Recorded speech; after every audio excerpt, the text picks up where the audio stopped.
Na aula passada, pessoal, a gente começou a falar um pouco, na verdade entrou de cabeça no tema que eu considero mais importante e o mais útil para vocês, que são temas relacionados ao que a gente chama, no meio filosófico, simplesmente como filosofia da ciência.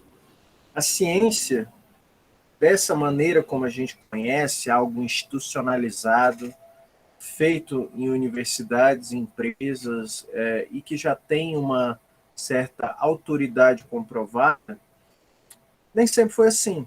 Isso foi construído com muito esforço ao longo de séculos. Bom dia, Thaís.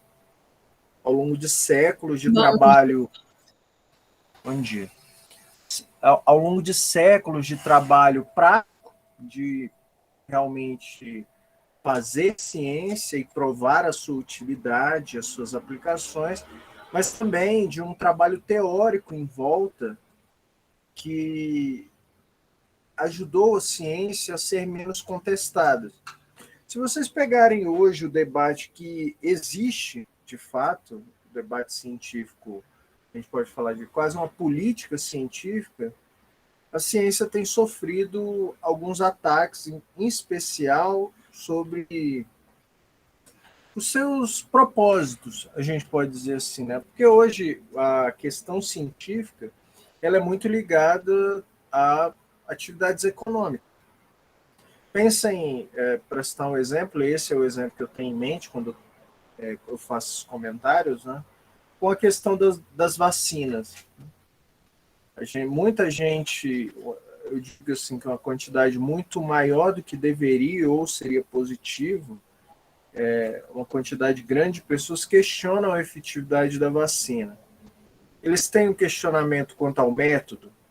Alguns momentos, mas a maioria dos momentos existe um questionamento quanto aos propósitos mesmo da ciência, né? Será que este laboratório, alguns questionam, será que este laboratório ele está interessado em fazer uma boa vacina? Por que eu devo confiar? Essas ideias, só para não dizer que eu estou inventando as coisas, são classificadas em alguns países, como nos Estados Unidos, como um movimento, né? Um movimento anti-vacina. Então, isso pode parecer algo infantil, e até seria em uma situação normal, mas esse público ele ganhou uma relevância grande, de modo que já existe um número relevante de pessoas que optam por não vacinar os seus filhos, por exemplo, os seus recém-nascidos, né? Isso tudo, pessoal, é fruto, claro, de um movimento de desinformação, um grande movimento de desinformação, mas em parte também a ciência da academia, a ciência que vocês produzem, a ciência que eu produzo, né, no mundo acadêmico como um todo, ela se deixou levar por essa sensação de autoridade e nunca tentou se infirmar ou esclarecer para as pessoas como as coisas de fato acontecem. Então, isso, penso eu, é também fruto de falta de atenção para os fundamentos da ciência, entendeu? Falta de conhecimento dos cientistas mesmo, da gente falar, peraí, por que eu devo confiar tão fielmente, sem dar tanta confiança para a ciência? A ciência já errou, mas esse é o ponto, né? Errou como? Quais eram as condições? O que foi feito com esse erro? Então, o que eu vou falar hoje pega o gancho um pouco da nossa aula passada, porque na aula passada eu expliquei um pouco quais eram os fundamentos da ciência que a gente tem hoje. A ciência já foi uma contemplação da natureza, já foi algo um pouco desprendido de qualquer objetivo, uma ciência feita na antiguidade, mas depois da modernidade, a ciência passou a ter as configurações que a gente mais ou menos tem hoje. A ciência ela é feita para produzir técnicas, é feito para facilitar a vida do homem. São acúmulos, é uma forma de produção de conhecimento, mas que tem uma finalidade. Eu cito a frase do Francis Bacon, né, esse grande teórico moderno, ele fala: ciência mesmo ou conhecimento mesmo, é poder. Então o ser humano, ele produz conhecimento para exercer uma certa forma de dominação. E a ciência tem esse propósito. E, bom, os objetivos ou as características finais da ciência é produzir, no caso, esse conhecimento que eu tenho destacado. Ele é universalizante, ele é objetivo, ele não depende de nenhuma pessoa e ele dá, de certa maneira, um grau de certeza. Agora, como que a gente produz essa certeza? Como que o método científico produz essa certeza? Isso é uma coisa que a gente tem que tentar entender. Então, a aula de hoje é sobre um dos primeiros teóricos que identificou um problema na maneira como os cientistas raciocinavam. E é disso que a gente vai tratar hoje. A janela, só um segundo.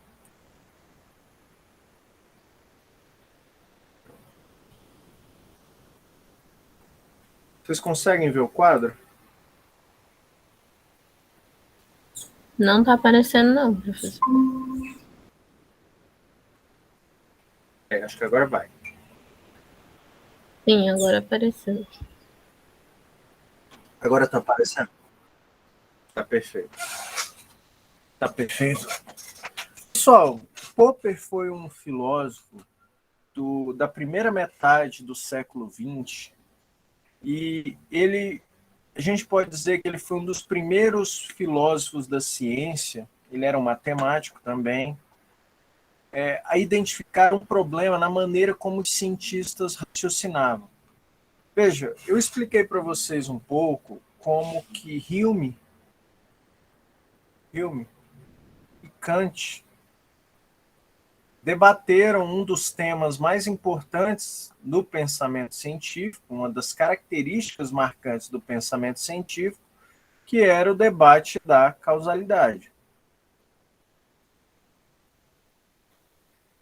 Hume, por um lado, ele questionava se a gente podia fazer generalizações para o futuro, coisas universais, conhecimentos que valem para além da nossa experiência. Fazer aquela questão que é claro, é um exemplo, é para chamar a atenção, se o Sol nasceria amanhã.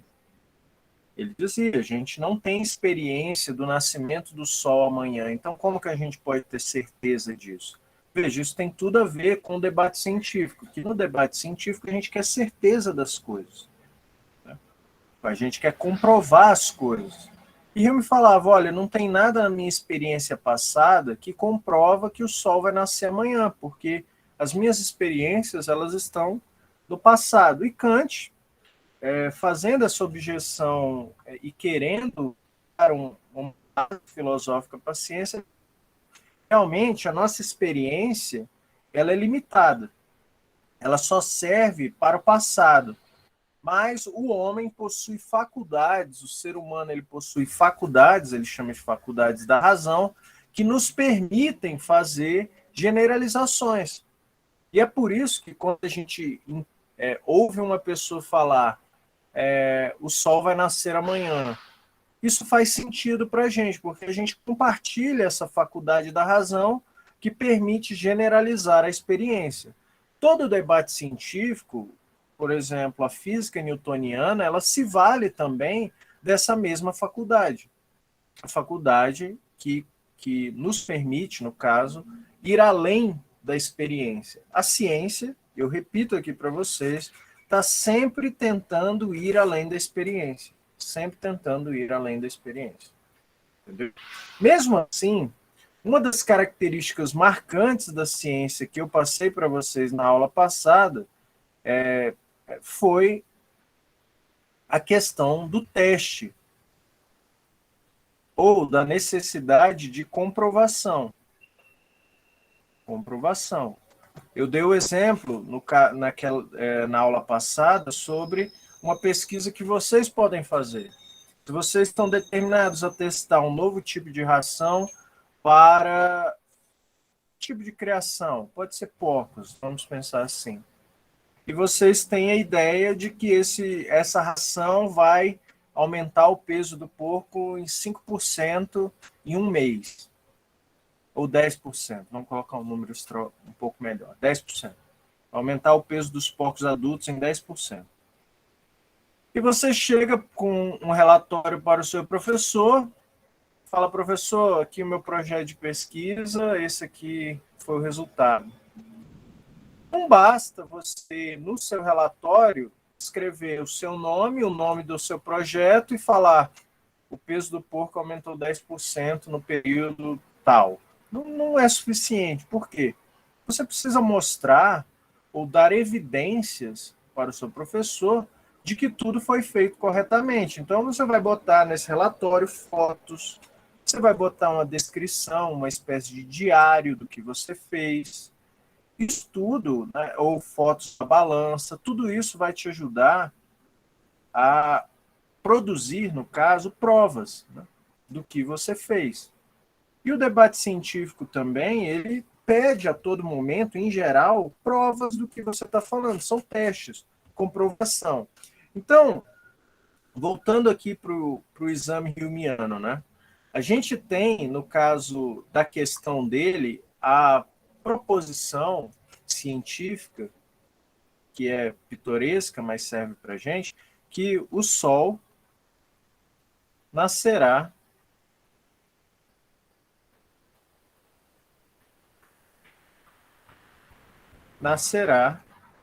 amanhã. Uma maneira de saber que essa proposição está correta, vamos colocar aqui no dia 16/10/2021. Essa é o amanhã. Como que a gente vai saber que essa proposição científica está correta? A gente pode tentar comprovar isso. A gente espera ver se amanhã vai nascer.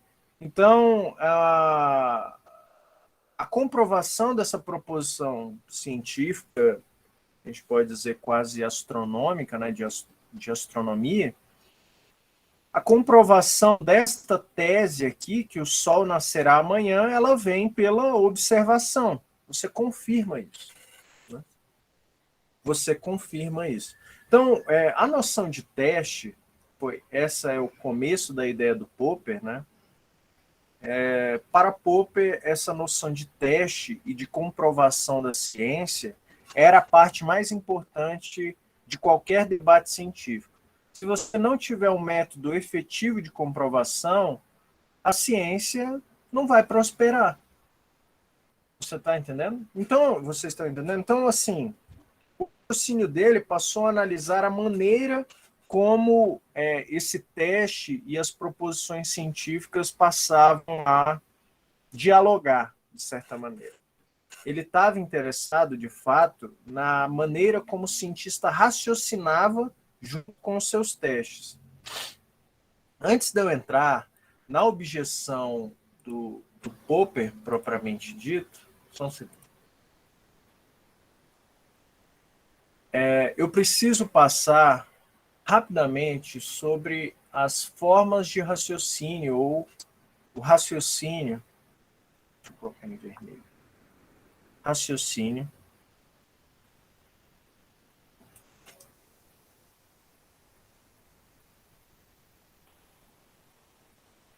Segundo a sua lógica. Isso aqui é extremamente importante para entender a prática científica e o questionamento do Popper. Pessoal, de maneira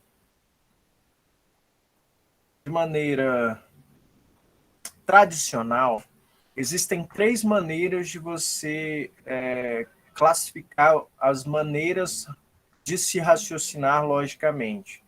A primeira maneira é o tipo de raciocínio dedutivo. Eu já passei isso aqui para vocês?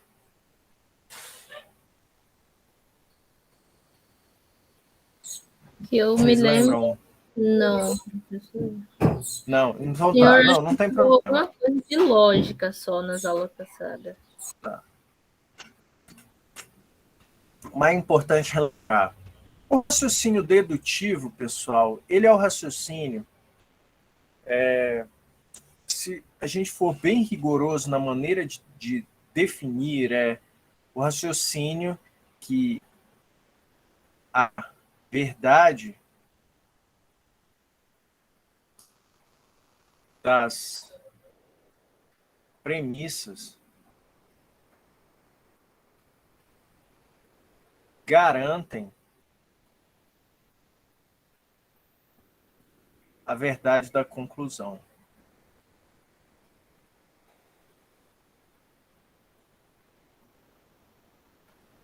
Só um adendo aqui, eu esqueci de definir. Raciocínio, pessoal. Raciocínio é simplesmente qualquer passagem que você faz de premissas para conclusão, qualquer tipo, qualquer coisa. Premissas para conclusão. Qualquer tipo de pensamento que faça essa passagem de premissas para conclusão, a gente denomina um raciocínio. Para dar assim, isso não precisa ser algo super elaborado, né? Se você, não sei, encontrou uma carteira na rua, né? Eu gosto de dar esse exemplo.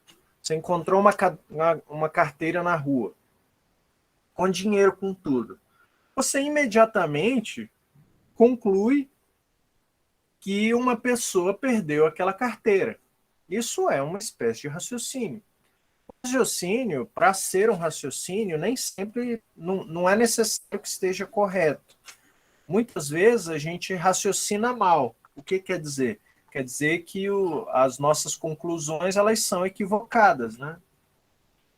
A gente pode dizer assim, que muitas pessoas ciumentas, quando elas estão em relacionamentos, elas fazem péssimos raciocínios, né? Sei lá, ela vê uma mensagem chegando no celular do namorado ou namorada.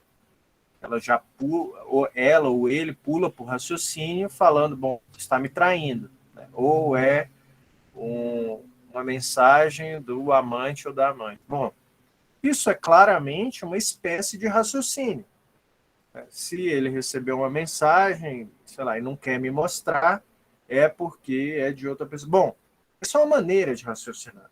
Se é correto ou não, essa é outra questão. Essa é outra questão.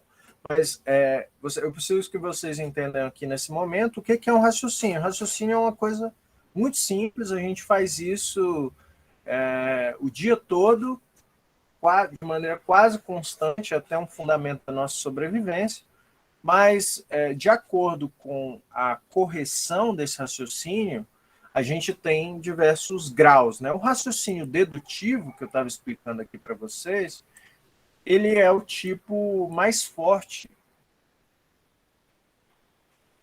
Ele é o tipo mais forte de raciocínio, porque nesse raciocínio dedutivo, quando você sabe, você tem certeza que as premissas são verdades, né, são verdadeiras, você tem certeza da sua conclusão. Esse raciocínio, ele é muito ligado ao raciocínio, por exemplo, ao raciocínio matemático. Um exemplo, mas não só do raciocínio matemático. Um exemplo clássico de raciocínio dedutivo é o argumento ou o silogismo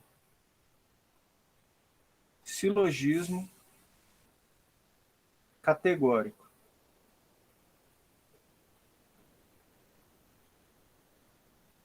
Categórico. De Aristóteles, que fala todo homem é mortal. Sócrates é homem. A conclusão é Sócrates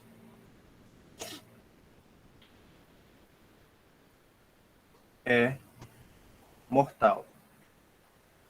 Se vocês analisam esse argumento, vocês imediatamente vão, se você concorda com essas premissas aqui, você sabe que elas são verdadeiras, isso aqui tem que ser verdadeiro. Você não consegue fugir dessa conclusão se você aceita essas premissas aqui. Ok? Essa é a grande pegada do que a gente chama de raciocínio dedutivo. Existe uma maneira informal de classificar esse raciocínio aqui, também como o tipo de raciocínio que parte do geral para o particular. Essa é uma maneira também de caracterizar o raciocínio dedutivo. Geral no sentido de número mesmo. Por exemplo, aqui no silogismo categórico, a gente passa do todo, né? Todo homem é mortal, para afirmar que um homem é mortal, no caso Sócrates, né? Então, nesse sentido, a gente está passando do geral para o particular. Ok? Outra forma muito comum de se raciocinar, e na vida diária a gente raciocina muito mais dessa maneira aqui que eu vou falar do que dessa do raciocínio dedutivo, é o raciocínio indutivo. O raciocínio indutivo, ele é o tipo que a verdade das premissas não garantem a verdade da conclusão. De maneira análoga a essa caracterização aqui, ele parte do particular e faz generalizações. Ele parte do particular para o geral. O raciocínio indutivo é do tipo que a gente faz na vida diária. Imaginem aqui, eu vou dar um exemplo clássico até. Deixa eu pegar aqui a foto.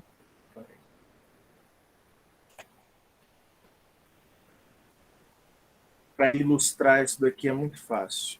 Bom, mas vocês têm que me ajudar rapidamente aqui. Isso aqui que eu colei na tela de vocês é um saco de feijão. Eu já estou falando para vocês que aqui dentro tem feijão.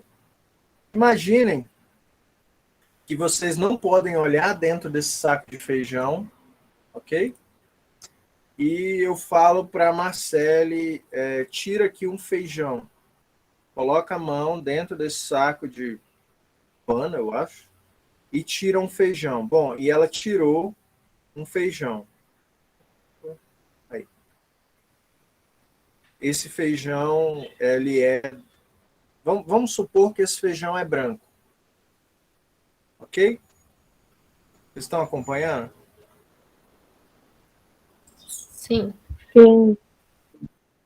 Tudo bem. Daí eu falei, então tira mais um. Aí a Marcele tirou o outro feijão. E esse feijão é branco outra vez. O segundo feijão. Aí eu falei, não, então vai lá no fundo, enfia a mão e pega um feijão lá da parte de baixo. E ela enfiou a mão de novo e pegou o outro feijão. E esse feijão, mais uma vez, era branco. Qual era a conclusão que vocês, assistindo esse procedimento de pegar feijão, mesmo sem ver, qual era a conclusão sobre a cor dos feijões que estão nesse saco aqui?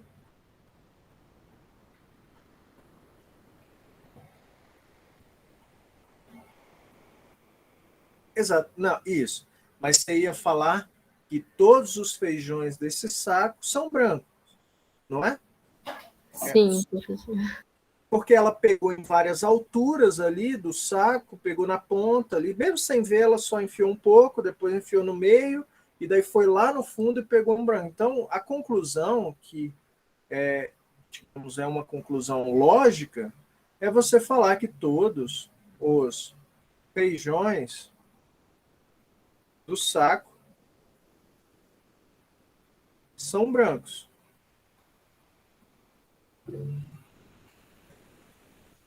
Pode falar, Marcelo. Professor, também poderia explicar assim que eu teria enfiado a mão na parte do meio do saco. Eu não teria levado nem pro canto, nem para outros cantos, entendeu? E poderia dar isso também como conclusão, porque se eu coloquei a mão só numa parte, mesmo ela sendo em cima, no meio, tanto faz. Só naquele lado. Eu não pulei para os outros lados também, para tirar essa conclusão. Isso. A grande questão, Marcelo, a grande questão que eu quero que vocês observem, esse procedimento de pegar os feijões do saco, ele pode ser mais numeroso, né? Eu citei 3 feijões aqui, mas vamos supor que você sabe que nesse saco aqui, tem 10 mil grãos de feijão.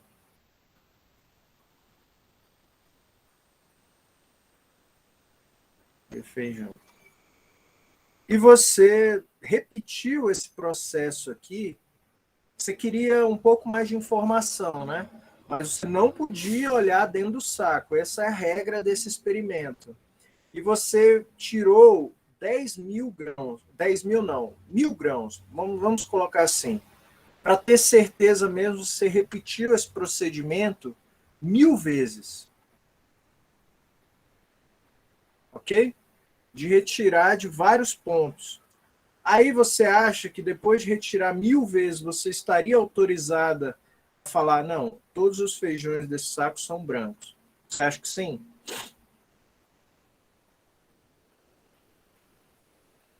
E depois, então, prova, porque, tipo assim, 3 feijão não seria nada. Se você tirar uma prova maior, você teria sim. Mais 1000, você acha que daí você, depois de tirar 1000, você estaria autorizada a falar todos os feijões do saco são brancos? Não e sim. Explica. Porque igual o senhor falou, não poderia olhar dentro do saco. Então, não saberia se teria feijão preto de certo ou se teria feijão branco. Então, mesmo assim, ficaria aquela ordem. Isso, não, como dizem os americanos, o seu coração está no lugar certo. Por que que você ainda tem um pouco de dúvidas, né? Porque o que a gente fez aqui, mesmo se a gente repetisse o teste 1000 vezes, ainda faz parte de uma maneira indutiva de se raciocinar. Por que que é indutiva? Porque não importa quantas vezes eu repetir o teste, né? Ainda vai ser uma parte inferior à totalidade, né? Ao caso geral, que são 10 mil grãos. Então, por maior que seja a minha amostragem, né, os meus testes, isso aqui que a gente está fazendo, de retirar o grão e depois fazer uma conclusão sobre todos os grãos desse saco, ainda é uma espécie de raciocínio indutivo. Veja que, ou seja, grãos particulares de feijão pequeno, um grão, né, de grão em grão, para fazer uma conclusão geral sobre todos os grãos, né? Porque esse raciocínio, mesmo ele não garantindo a verdade da conclusão, porque todos os feijões que você tirou aqui, eles podem até ser brancos, né? Mas isso não garante que todos os feijões do saco são brancos. Às vezes você meio que pegou por sorte, né? Ou por probabilidades, né? Às vezes as probabilidades foram exatamente essa. Você pegou o que tinha branco, mas na verdade dentro desses 10 mil grãos pode acontecer de ter, sei lá, 50 feijões pretos. Vou colocar aqui. O feijão é preto. E você só aconteceu de, na hora de fazer o teste, você não pegar o feijão preto de fato, né? Então, aqui, o raciocínio indutivo, pessoal, ele é muito ligado a um cálculo de probabilidades.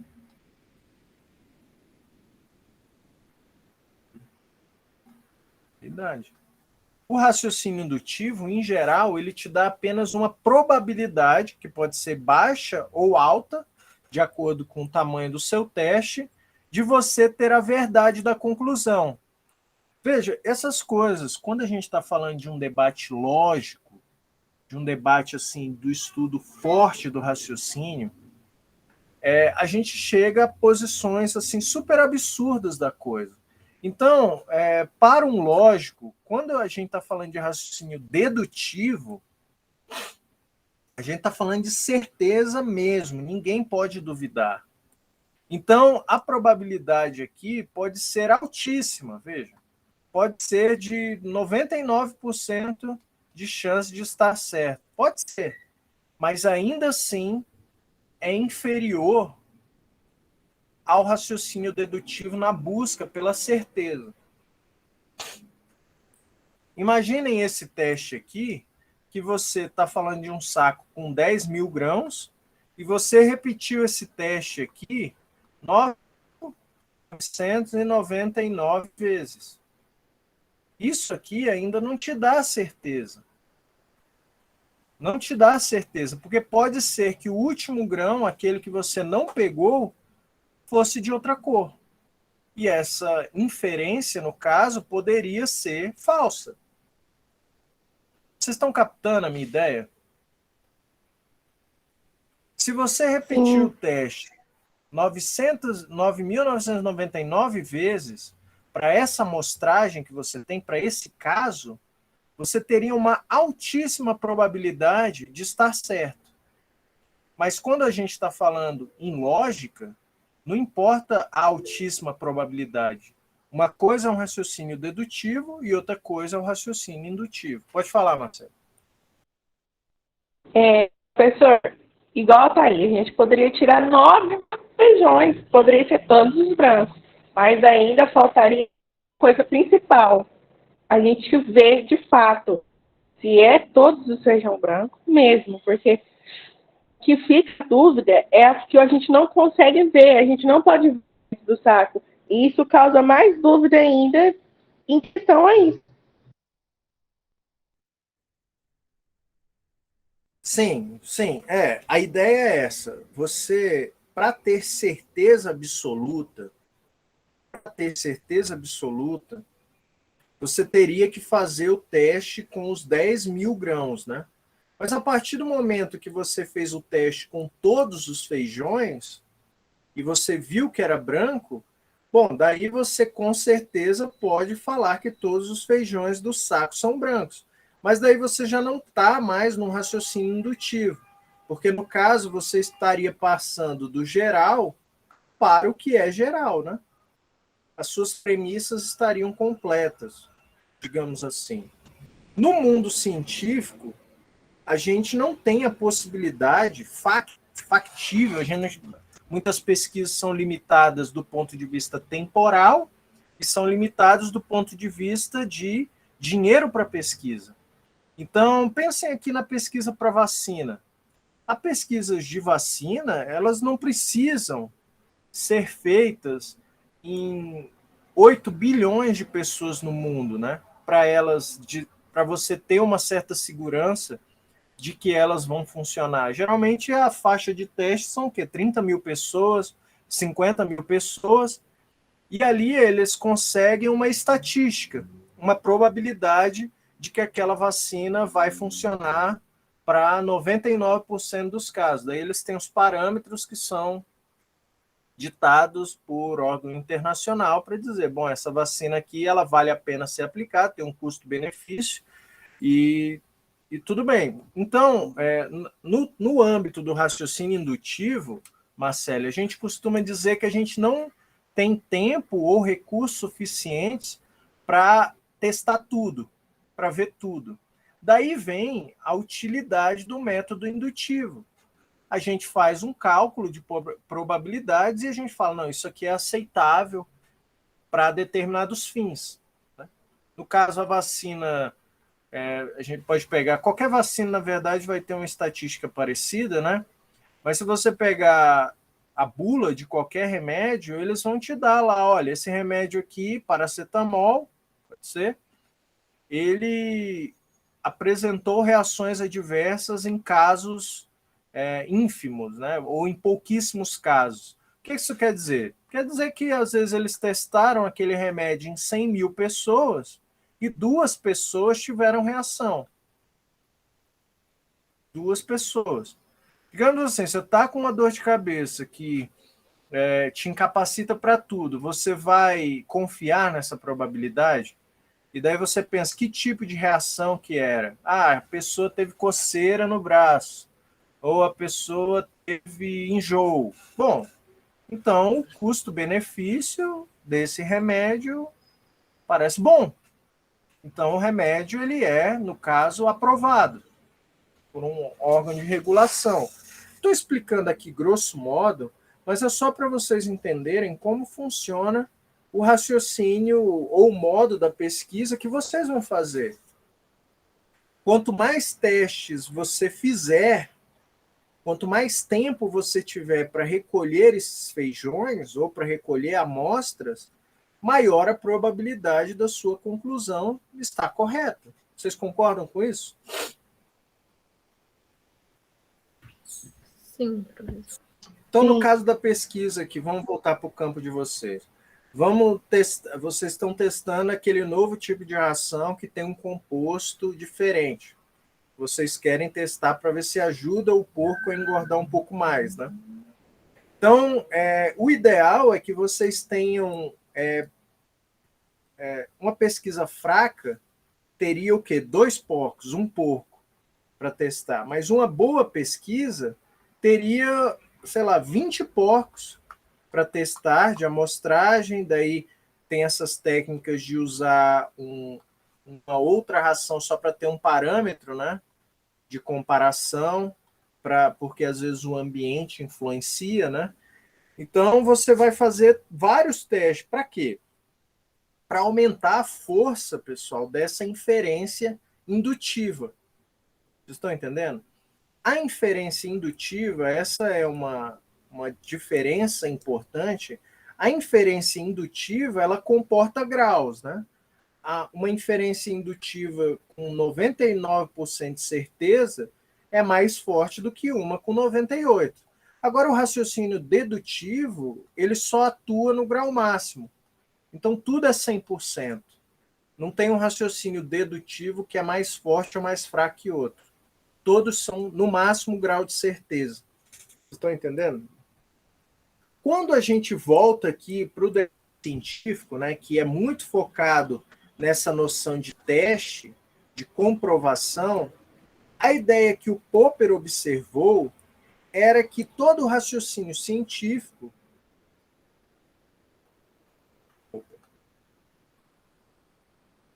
a ideia do Popper é que todo o raciocínio científico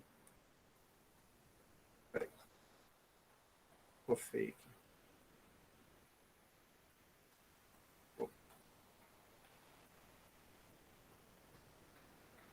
Ele observou que todo o raciocínio científico estava baseado no raciocínio indutivo. Mas se a ciência, no caso, a ciência, ela quer ser um tipo de conhecimento que é correto, que é certo, que ninguém pode duvidar, universal e objetivo, para Popper não poderia ser no raciocínio indutivo. Não poderia. Não poderia, porque esse raciocínio não é correto, não é 100% das vezes. E para Popper, o raciocínio bom, o O raciocínio que dá certeza era o raciocínio dedutivo. Então, o trabalho do Popper foi sair da teoria da comprovação ou da verificação, tá? Que ele chamava de verificacionismo,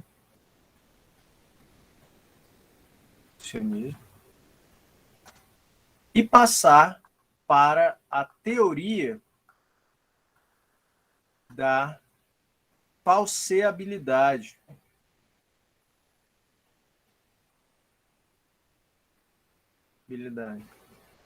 A ciência do tempo do Popper estava toda baseada no que a gente chama verificacionismo. O que é o verificacionismo? O verificacionismo era, digamos que a Cristiane está fazendo essa pesquisa da ração. E a Cristiane afirma, porque ela já viu na fazenda que ela tem, que os porcos realmente eles engordam 10% por mês se você administrar aquela ração específica. O que o verificacionismo diria? Bom, a gente vai na fazenda dela, vai fazer os testes para verificar se ela está certa. Faz com 10 porcos, verifica. Faz com 20 porcos, verifica de novo. Pessoal, mesmo se fizer com 1000 porcos na fazenda da Cristiane, ainda assim a gente estaria nesse modo do raciocínio indutivo.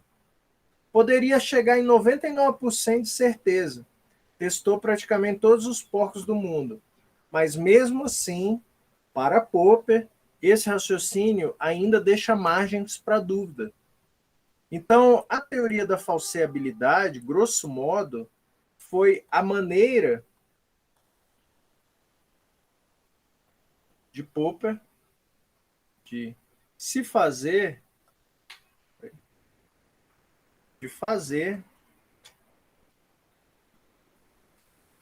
a ciência dedutiva. Como que ele faz isso? Para Popper, a ciência ela não faz teses ou hipóteses para serem comprovadas. Ela faz hipóteses para serem falseadas. Então, o cientista, na prática científica, ele deve fazer hipóteses.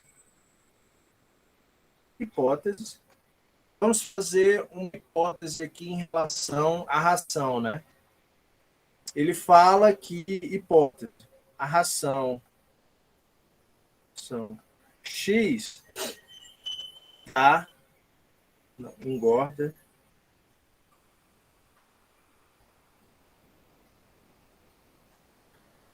porcos em 10% ao mês. Essa é a hipótese da pesquisa, estou falando que é da Cristiane aqui. Da pesquisa da Cristiane. Bom, ela vai passar para o teste. Como que o teste vai ocorrer? Ele vai pegar essa hipótese e ele vai dizer que o porco é 1, porco 2, porco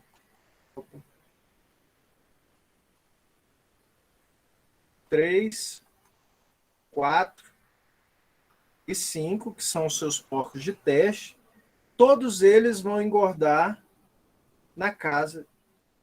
Coloca uma seta só. Todos eles vão engordar na casa dos 10%.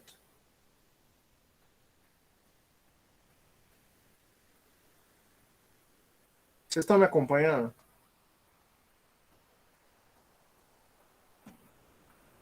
Tá ok. No teste, segundo Popper, uma boa pesquisa, no teste, você vai verificar, daí não é mais uma questão de raciocínio de proposta.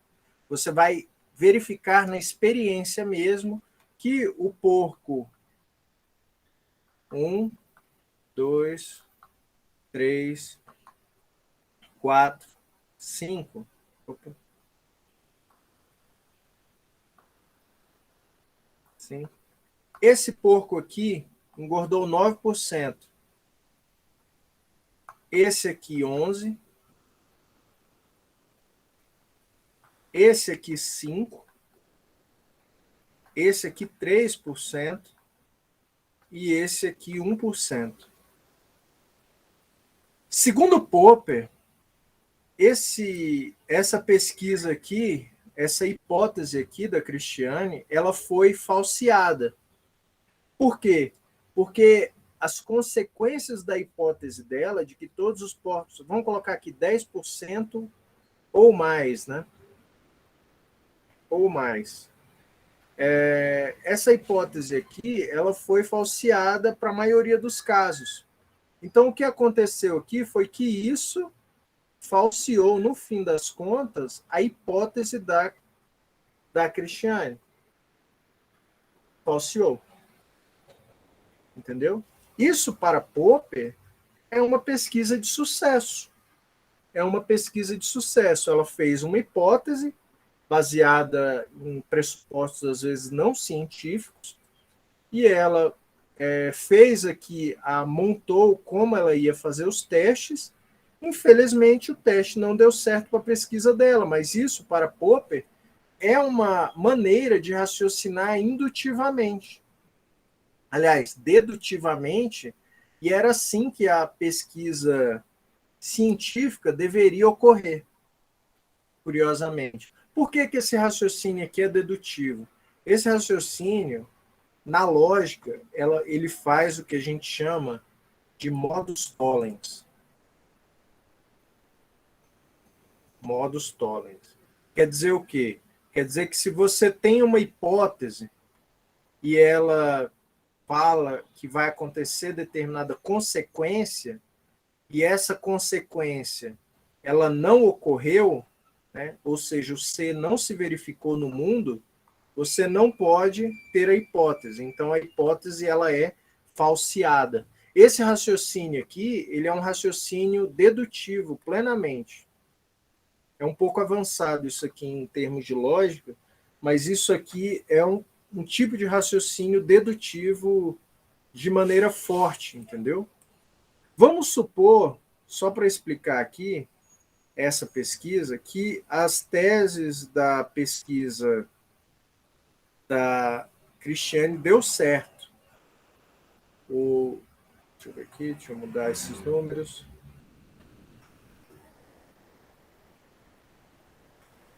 Aqui deu 12, aqui deu 13, aqui deu 19 e aqui deu 10, certinho. Nesse sentido, a tese da pesquisa, a pesquisa da Christiane foi confirmada.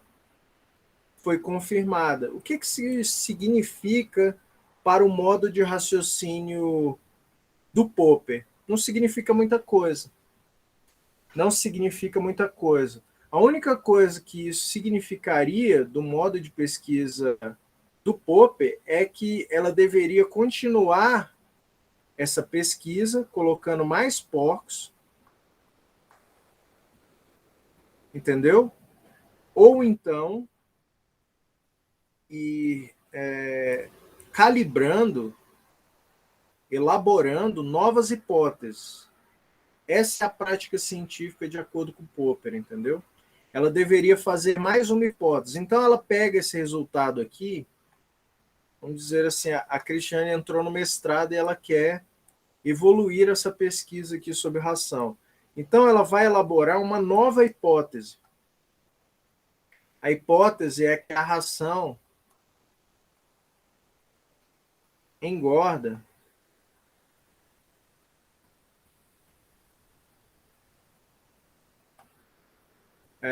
13% ou mais no mês. Bom, qual é o procedimento dela? Mais uma vez, ela tem que fazer esse esquema do teste. Então, ela vai pegar a hipótese, e testar nos porcos outra vez. Porco 1, 2, e assim sucessivamente. Pessoal, essa é a maneira, segundo Popper, segundo qual a ciência evolui. Digamos assim, se você fosse um verificacionista, o que ia significar essa confirmação aqui? Significaria o fim da pesquisa. A verdade que Christiane colocou sobre a ração X ia ficar parada, digamos assim, né? Como uma verdade colocada. Mas, segundo Popper, isso não só seria errado do ponto de vista lógico, né? Porque é uma maneira de raciocinar indutivamente, como é ruim do ponto de vista científico. Porque o progresso científico é dado sempre pelo aumento da complexidade das nossas hipóteses e na elaboração sempre de novas hipóteses. Então, no caso da pesquisa da Christiane dar certo, ela ia tentar elaborar uma hipótese mais avançada baseada naquela pesquisa inicial. Então, se ela falava em 10% ou mais, ela vai tentar aproximar esse número para chegar em um número mais preciso em uma nova pesquisa. Mas vamos supor que ela quer continuar a pesquisa que deu errado, a pesquisa que falseou a hipótese dela. O procedimento é o mesmo, pessoal. A Christiane teria que elaborar uma nova hipótese em relação à ração dela e fazer novos testes. Então, a hipótese, no caso da pesquisa dela ter sido falseada pelos testes com o porco 1, 2, 3, 4, 5, ela teria que elaborar uma nova hipótese. A ração X engorda. Vamos colocar aqui um número menos ambicioso, 8% ou mais no mês. E ela ia fazer o mesmo procedimento para tentar falsear ou não essa hipótese. Vocês entendem? A prática científica, segundo Popper, a grande parte criativa, digamos assim, da prática científica, né, a parte que é criativa, que o cientista realmente usa a sua genialidade, é na elaboração de boas hipóteses, né? No livro do Popper, isso daí, se vocês quiserem ler depois esse livro, o nome do livro é A Lógica da Pesquisa Científica.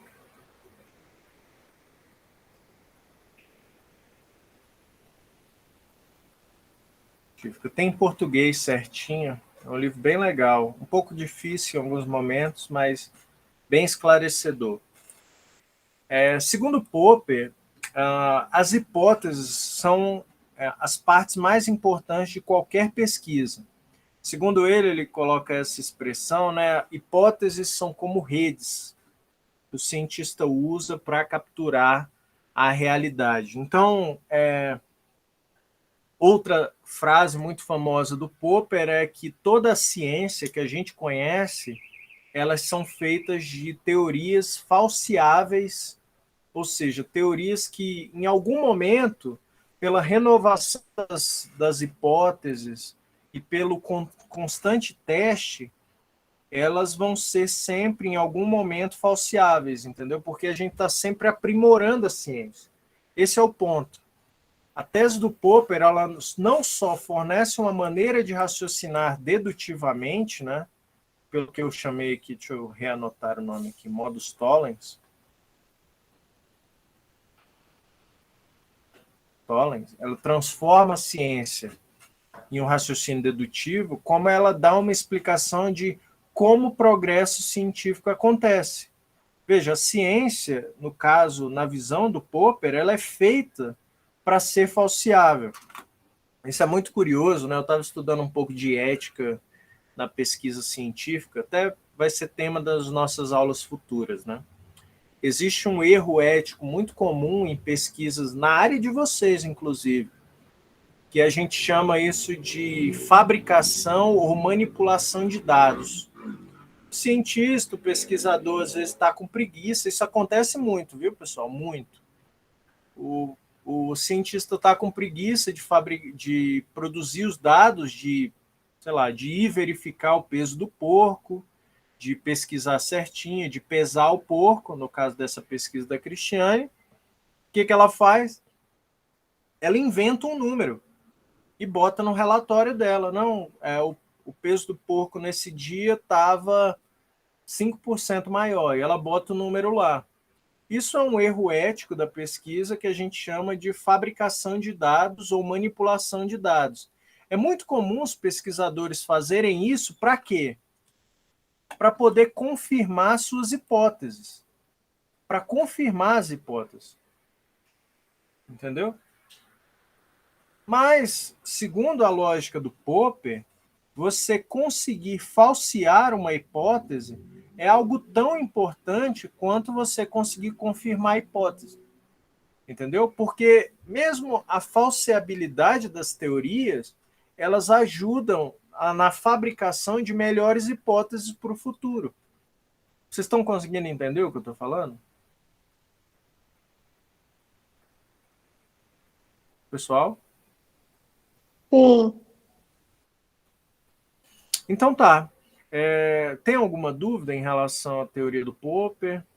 Alguma questão? Vocês entenderam a ideia da hipótese? A ideia de por que a hipótese aqui ela implica nos testes e como que o teste falseia a nossa hipótese? Pessoal, essa parte é importante, viu?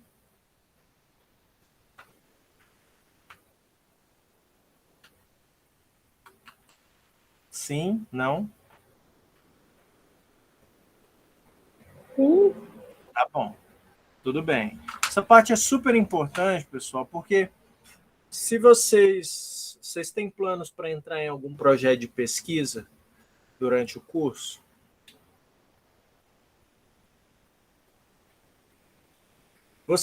às vezes, vocês vão fazer o seu próprio projeto de pesquisa, mas tem chance também de vocês entrarem em uma pesquisa de algum professor. Se vocês entrarem na pesquisa de um professor, vocês rapidamente vão ver essa parte. Geralmente eles botam hipóteses da pesquisa ou questões para responder. É a mesma coisa. Então, quando você tem essas questões, as questões são as hipóteses da sua pesquisa.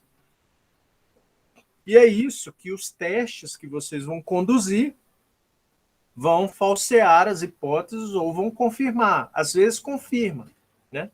Mas a confirmação, logicamente falando, ela não deve, segundo o Popper, dar nenhum tipo de certeza ou interrupção da pesquisa, né? Os testes eles têm que ser continuados até você refinar tanto a sua hipótese que, bom, segundo Popper, a pesquisa científica nunca acaba, né?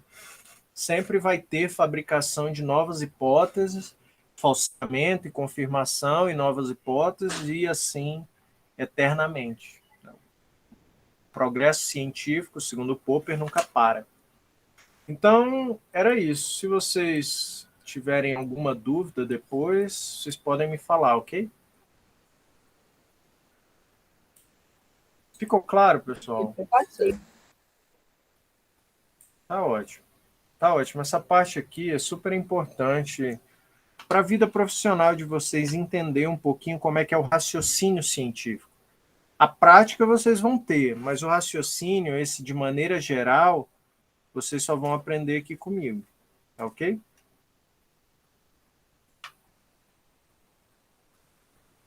Então era isso.